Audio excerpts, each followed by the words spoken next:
ito ay rated SPG, striktong patnubay at gabay ng magulang ang kailangan. Kasado na ang planong pagpaslang ni Rigor kay Tanggol at sa kanyang mga kaibigan.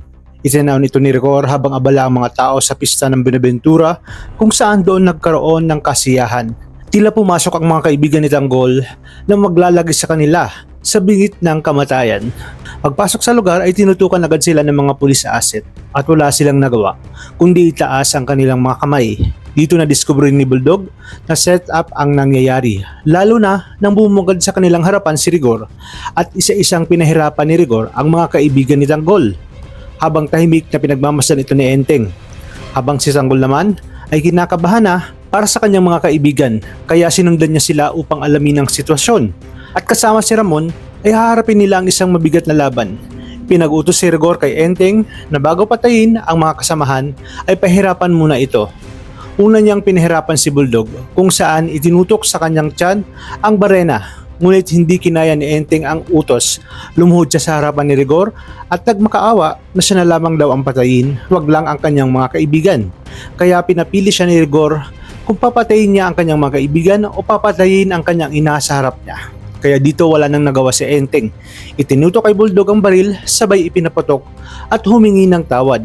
Sakto namang dumating si Tanggol at hinarap si Rigor. Dito nagkapalitan sila ng putok. Ang tanong, masasalba pa kaya ni Tanggol ang mga kaibigan o huli na ang lahat? Sa kabilang banda, nagkakagulo na ang City Hall dahil kahit anong mangyari, hindi susundin ng mga gerero ang hatol ng NEC na si Tanggol ang pumalit sa kanila matapos itong manalong mayor sa nangyaring recount. Malawakang kilos protesta laban sa mga armadong mga gerero na handang-handa ng patayin kung sino man ang ahadlang sa kanila.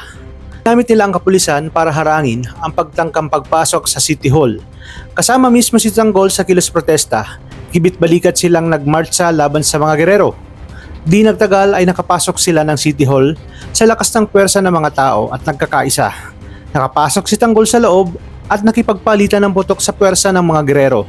Kahit mga inosenteng tao ay pinagbabaril na ni Roberto at Miguelito at ang kanyang mga kasamahan.